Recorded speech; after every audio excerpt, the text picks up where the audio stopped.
Hi friends, good morning. Let's start today. Your next question, 4 number, exercise 9.1.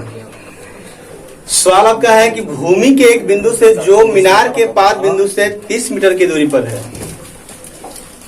चलिए सवाल number लिख देते हैं 4 नंबर।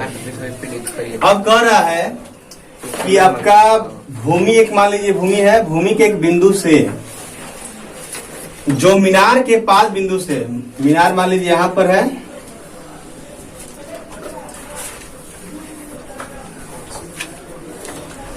मीनार के पाद बिंदु कह रहा है से यह जो बिंदु है यहां से कितना दूरी पर है, 30 मीटर की दूरी पर है।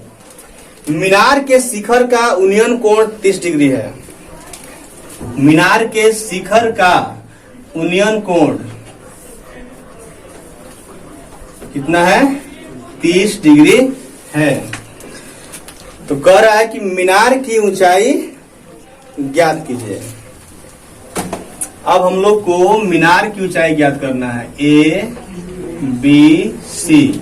तो मीनार की ऊंचाई क्या है, ए बी। तो यहां लिख लेंगे कि माना कि मीनार की ऊंचाई बराबर ए बी। अब हम लोग क्या करेंगे कि हम लोग को ए बी तो निकालना है, तो ए बराबर वाट। अब त्रिभुज क्या करेंगे कि त्रिभुज ए बी सी में दिमाग लगाना था। हम लोग कल भी सीखे थे कि यहाँ पर दिमाग लगाना है, आपको निकालना क्या है, तो ए बी निकालना है। तो ए बी यहाँ से सामने वाला क्या बोलते हैं, लंब बोलते हैं। तो ये आपका लंब है और ये क्या है, आधार है। तो अब हम लोग यहाँ ध्यान देंगे कि कौन सा फॉर्मूला लगाएंगे जिसमें कि लंब और आधार दोनों काम आ जाए। तो tan भी लगा सकते हैं या cot भी लगा सकते हैं। तो यहाँ पर यदि हम इसमें tan लेते हैं तो लंब बटा में आधार। तो tan थीटा का फॉर्मूला क्या होता है, लंब बटा आधार। तो अब tan 30 डिग्री लिखना हो तो क्या लिखेंगे, सामने वाला लंब ए बी और बटा में आधार क्या है, सी बी। अब थोड़ा सा ध्यान दीजिएगा। तो यहाँ पर लिखेंगे कि tan 30 डिग्री बराबर लंब है ए बी और आधार क्या है, सी बी। tan 30 डिग्री का मान हम लोग पढ़ चुके थे। tan 30 डिग्री बराबर होता है 1/√3। यहाँ लिखेंगे 1/√3 is equal to A B तो निकालना ही है, सी बी का वैल्यू कितना है, 30 मीटर। अब यहाँ पर 1/√3 मल्टीप्लाई इधर जाएगा तो 30 मीटर हो गया बराबर ए बी। इस तरह से हमारा ए बी बराबर 30 बटा में √3 मीटर हुआ, मीटर इधर लिख दे रहे हैं और इसको परिमीकरण कर दे रहे हैं। तो √3/√3। तो 30√3 बटा में √3 कितना होता है, 3 मल्टीप्लाई में होता है। तो अब 3 × में 30 यानी कि 10√3 मीटर। इसलिए हमारा मीनार की ऊंचाई ए बी बराबर 10√3 मीटर आंसर। चालू करें। हाँ बाबू, अगला सवाल बनाने से पहले आप लोग से हमने बोला था कि आप लोग थोड़ा पढ़ लीजिएगा उन्नयन कोण और नमन कोण। क्या आप लोग पढ़ लिए थे? यस, पढ़ लिए थे। तो बताइए उन्नयन कोण किसे कहते हैं, याद है? बोलिए, नहीं याद है? चलो ठीक है। चलिए पहले आप लोग लिख लेंगे, लिखिए दृष्टि रेखा किसे कहते हैं। उन्नयन कोण और अवनमन कोण से पहले आपको जानना होगा कि दृष्टि रेखा किसे कहते हैं।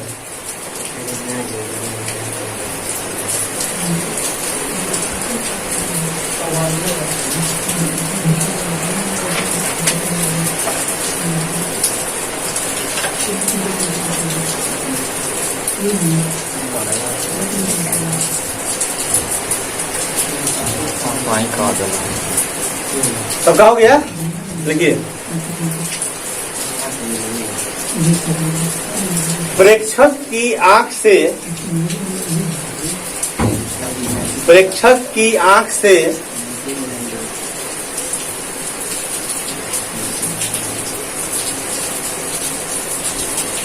देखी गई किसी वस्तु की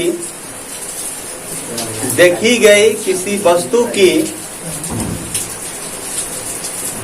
बिंदु से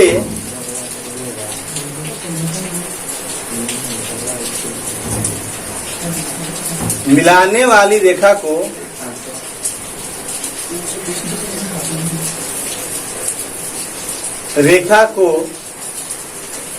दृष्टि रेखा कहा जाता है। दृष्टि रेखा कहा जाता है।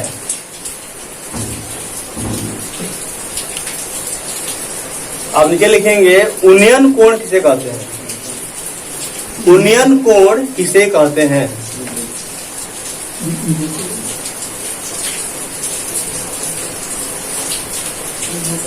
लिखिएगा, दृष्टि रेखा और क्षैतिज रेखा के बीच दृष्टि रेखा और क्षैतिज रेखा के बीच बने कोण को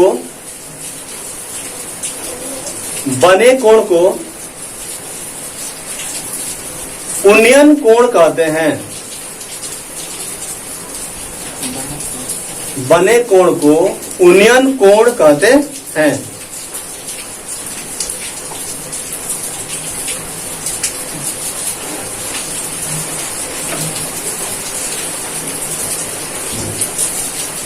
आप लोग समझ लेंगे। पहले दृष्टि का था ना, उसको थोड़ा समझ लीजिएगा। जैसे मान लीजिए कोई ये लड़का खड़ा है, ठीक है,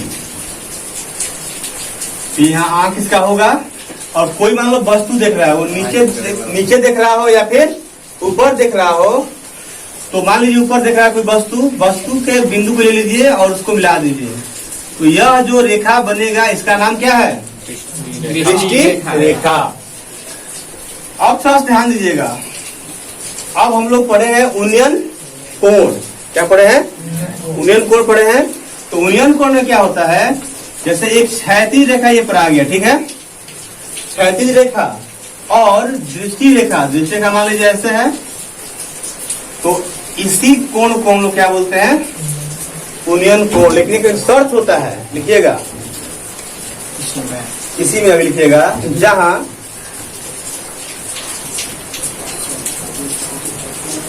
कोण क्षैतिज रेखा के ऊपर बनता है,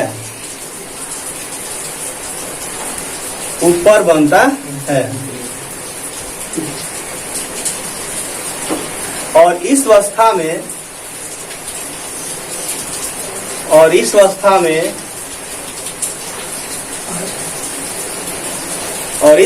में प्रेक्षक को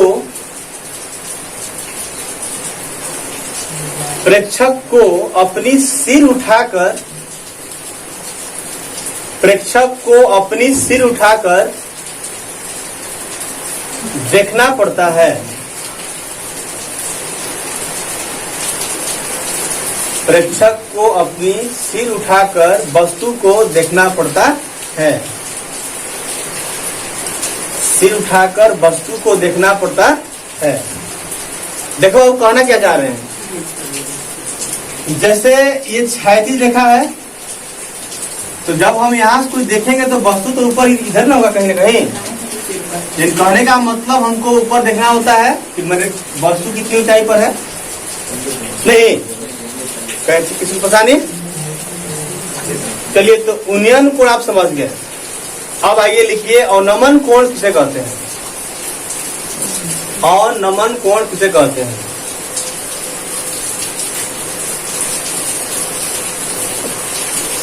सेम बात रहता है, सारा सेम रहेगा, थोड़ा अंतर रहता है। लिखिएगा, दृष्टि रेखा और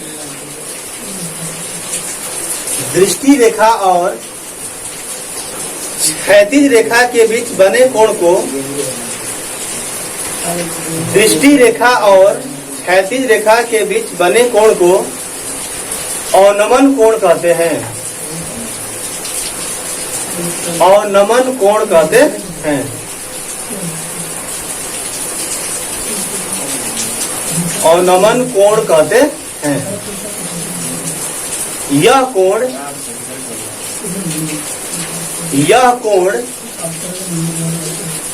हाँ बाबू बात नहीं, यह कोण क्षैतिज रेखा के नीचे बनता है, क्षैतिज रेखा के नीचे बनता है। और इस अवस्था में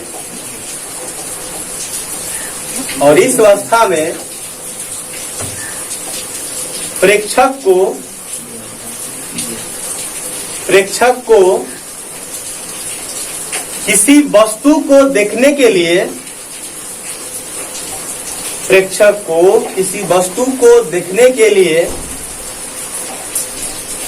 सिर को झुकाना पड़ता है। देखने के लिए सिर को झुकाना पड़ता है। फिगर पर ध्यान दीजिएगा।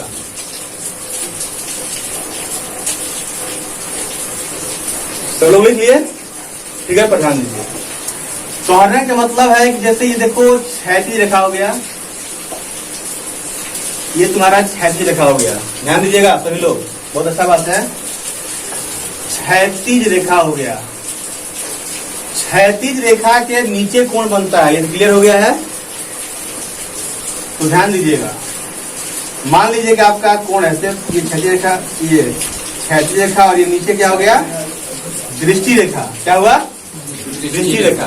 तो आप यहाँ पर हो तो वस्तु तो नीचे न है, तब तो दृष्टि रेखा बना है। बोलो, यहाँ पर हो और इधर देख रहे हो, दृष्टि रेखा बन गया। ये क्या हो गया? क्षैतिज रेखा और ये क्या हो गया? दृष्टि रेखा के बीच बने कोण को क्या बोल रहे हो?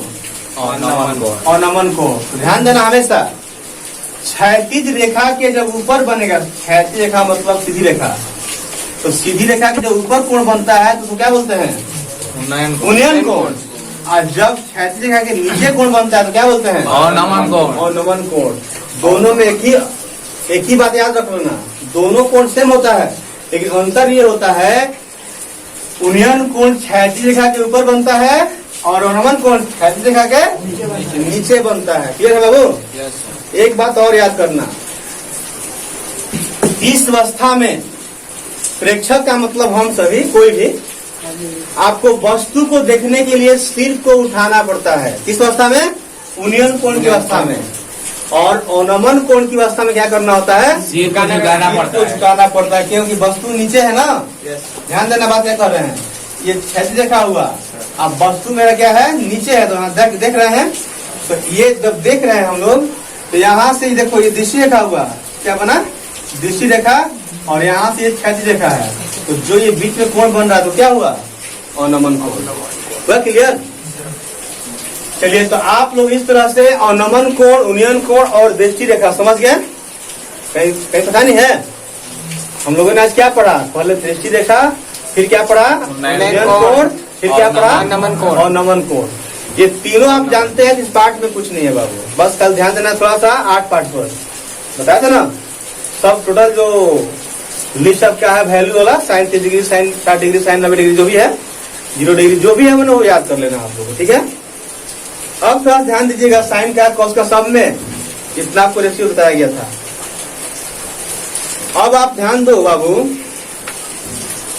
अगला सवाल पर।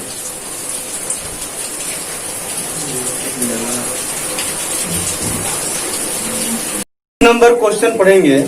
भूमि से 60 मीटर की ऊंचाई पर एक पतंग उड़ रही है। और ध्यान दीजिएगा, 60 मीटर की ऊंचाई पर।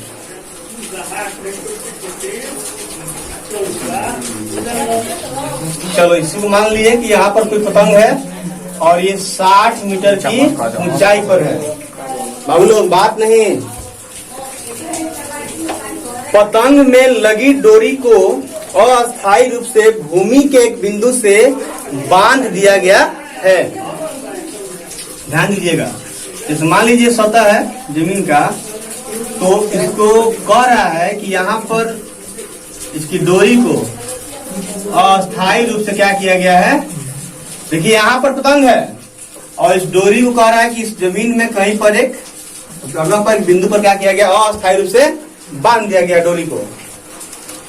फिर कह रहा है कि भूमि के साथ डोरी का झुकाव कितना है, 60 डिग्री है। कितना है, तो ये डोरी है और भूमि के साथ झुकाव कितना दिया है बाबू, 60 डिग्री।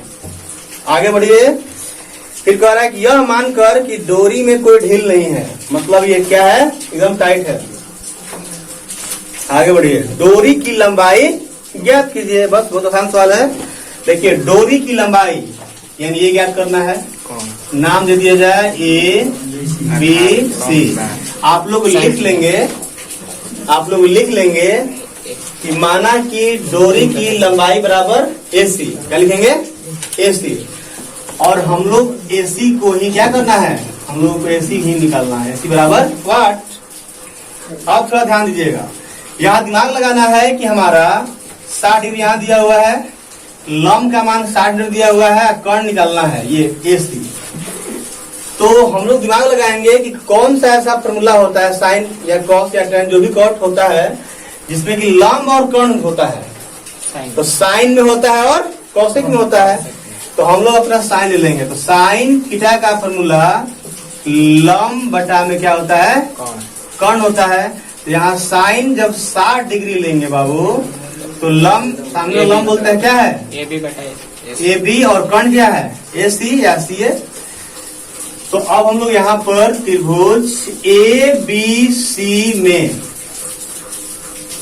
साइन 60 डिग्री, लंब बटा कर्ण होता है, सामने वाला लंब क्या है, AB और कर्ण क्या है, AC। इम्प्लाइड है साइन 60 डिग्री का मान हम लोग पढ़ लिए थे √3/2। अब यहाँ पर √3/2 लिख लेंगे,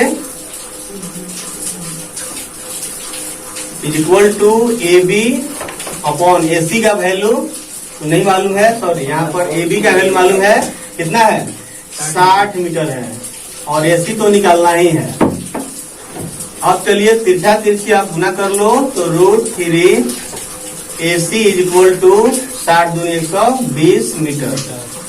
अब यहाँ से AC इज इक्वल टू 120 बटा में √3 गुना में आ गया भागा में, और मीटर तो है ही, लेकिन यहाँ पर एक ही बार हम यहाँ मीटर लिख रहे, इधर परिमीकरण कर दे रहे हैं। ठीक है बाबू लोग। तो √3 अपॉन √3, ये आपका 120 √3 हो गया, और √3 गुना होता है कितना होता है, 3। अब ये यहाँ मीटर अपना देते जाएंगे, हटाइए, 40 या 120 यानी 40 √3 मीटर। यानी कि हमारा डोरी की जो लंबाई है AC कितना आ गया, 40 √3 मीटर। यही हमारा आंसर हो गया।